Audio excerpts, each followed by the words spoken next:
uVusmotha kanye noWellington Sangweni bafake isicelo sebheyili namuhla.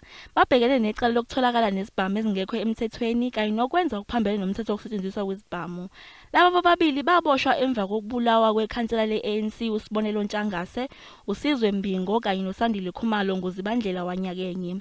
uSangweni ongunikazi wenkampani yonogada usolwa ngokwehluleka ukugcina amarekhodi ezibhamu nezinhlamvu. Inkantolo izwe ukuthi inkampani yakhe yanikeza uMotha izimvume ezine zezibhamu ngokungemthetho. Izibhamu ezingama-25 ezithathwe enkampanini yakhe sezithunyelwe ukuba ziyohlolwa. Umbuso usiphikile isicelo sikaSangweni sebheyili ngelithi akathembakele. Kusolwa ukuthi kutholakale umakhalekhukhwini kuSangweni esitokisini. Ummeli kaSangweni usamile ekutheni umbuso awunabo ubufakazi obuqanda ikhanda nokuthi uSangweni uzoliphika icala. Kusenjalo, u-Andile Gamede, uNhlani Phontombela noBongani Dlamini nabo bavele enkantolo. Bobathathu babhekene necala lokubulala nelozama ukubulala.